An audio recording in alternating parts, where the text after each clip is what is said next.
Welcome to the Next Level Mamas podcast. I'm here to help encourage and empower you to create a life you love as you head toward your own next level. Let's go. Hey guys, welcome back to Next Level Mamas podcast.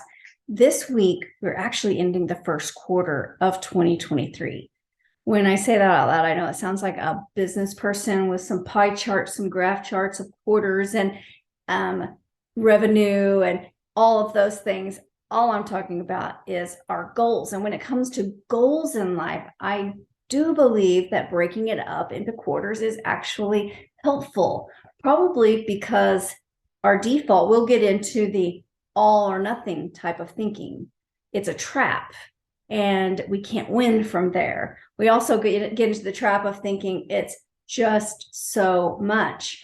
Breaking any goal down into bite-sized, doable chunks is what gets us there. If you have a goal of losing your last 10 pounds, you really got to focus on the next 2.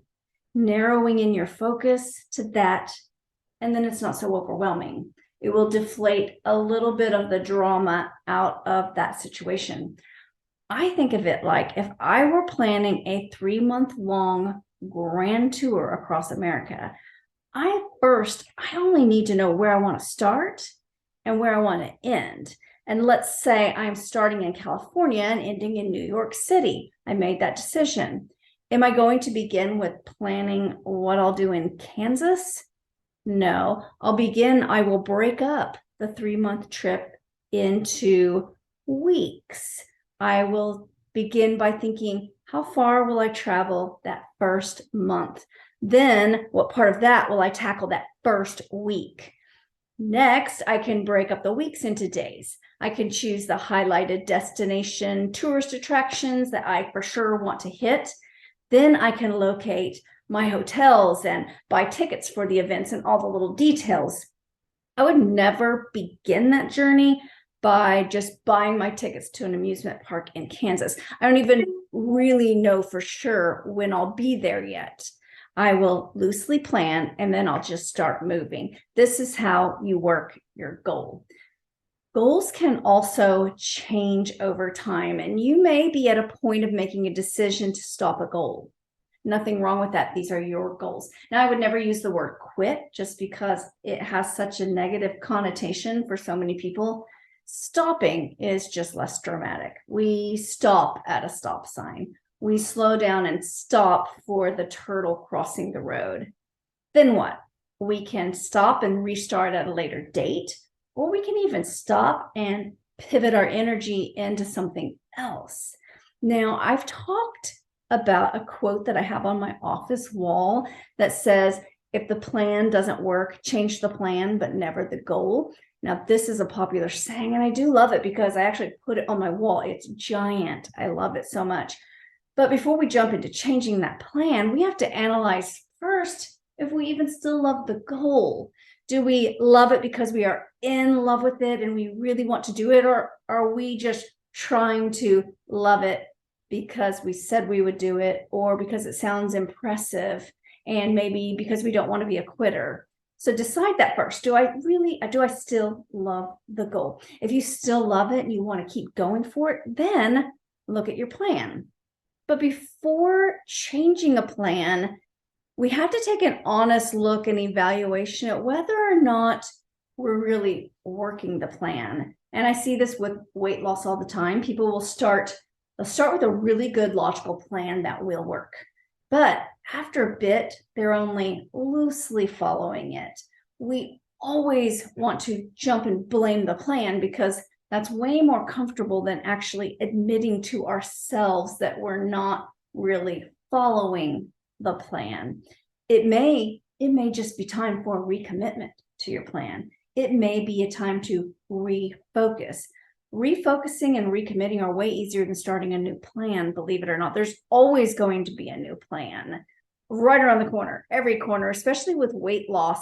You can search and find thousands of plans with variation, and they may all work in some way. That's not the point. What I would argue for would be recommitment to yourself and your plan, because you really don't need another item on a list of things that your brain will remind you that you failed at or that just didn't work for you. The wah, wah, wah, poor me list, and I'm special and nothing ever works for me. We don't need to add anything to that list. We've got a long enough list. Now, if you're following the plan and it's not working, then I say definitely go to work on tweaking the plan. Get some professional help and maybe save yourself some work and stress. Definitely get the support that you need. Also, take a peek at whether or not you are wanting to change it just because it's getting super challenging. I hear people say things to themselves all the time, like, I'm just not motivated anymore, or I just don't feel like running every day. Now, you've heard me talk about this before. That part of your brain drama it's why you need a good coach, for one thing, because your brain is going to come up with this stuff. It was designed for pleasure. It's designed to keep you comfortable and safe. That's never going to change. That's your default straight out of the box. And going for a goal is uncomfortable. It's new. It's challenging. It feels really unsafe to your brain, or it wouldn't be a goal. It would just be something that you do. Now, did you know that you also don't have to want to do something to actually do it? Think about that in a minute. I sit around thinking about all the things that I don't want to do that I actually do. I mean, I don't necessarily want to get out of bed in the morning, but I do. I honestly don't want to drive the speed limit, but I drive the speed limit because I don't want a ticket. I don't want to give them any more money. I don't want to go to work necessarily every day, but I get up and I do it anyhow because I want to keep my job.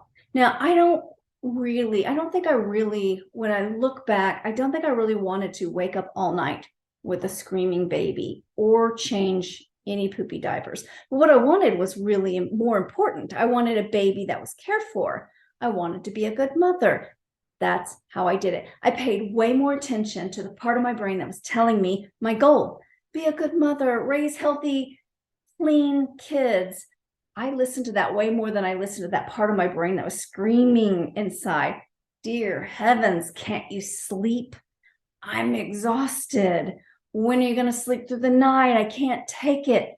Can you imagine if we spent most of our time thinking about those things? We wouldn't have our children anymore, probably at all. We wouldn't have a lot of things in our life because we would give up. It's funny thinking of it like that because it seems absurd. Of course, we did what we needed to do. This is proof that you can do hard things. You don't have to want to go to a run. You don't have to want to go out the door for a run to actually put your shoes on and go run. You can ask anyone that runs or does any sort of cardio. It is that first 3 to 5 minutes of exercise that your brain chatter is going to go on about how you don't want to do it and it's too hard and you're never going to make it. You should just give up. But then after that 3 to 5 minutes, something kicks in and you feel like you could conquer the world. Start telling yourself something encouraging before you even start. Like, here I go. I'm going to go get my endorphins. This is going to be one step closer to my goal. Or if it's a stair climber, it could be 3,000 steps closer to your goal. Be ready for your brain. Expect it to start as trash talk. Don't be surprised when it tells you to give up. Just talk back to it. Like, I knew you'd be here. I knew you would say this. And then once again, tell it to settle in. I've got this. I don't have to want to do anything. My job is to just do it. That's why that slogan worked so well, because I guarantee you all the Nike people, everybody that wears Nike in a professional status and gets paid to be a representative, they don't want to do their stuff all the time, but they just do it. Any top level performing anything, just do it. Now, I believe April is the best time of year for recommitment. Evaluate where you are and what you still want to accomplish. Are you following the plan? Are you on track? Do you need to light a fire to speed up something to get back on track? with this frequent checking in, you're never going to be unaware. There is also nothing worse than a year passing by and in December thinking, I should have done that thing, or I wonder what that would have been like. We don't want to end up with regrets in December. Instead, we want to be in all of our accomplishments, or at least to a point of like, did you see how close I got? And I'm still going. There is nothing magical about December 31st. It just gives you a target to aim at. You have to have a target or you're just shooting anywhere. There's also, for targets, I was thinking there's the end of every day. There's the end of every week, month, quarter, and even season. Use all of these to have a target to aim for. It's right now officially the second quarter, and it's also spring weather. That is, I think, the best combination to refocus and go for it. Thank you guys for listening. Now, for the bonus content, go to my website, nextlevelmamas.com/podcast for a quick and easy download. You won't regret it. I will see you next week. Bye.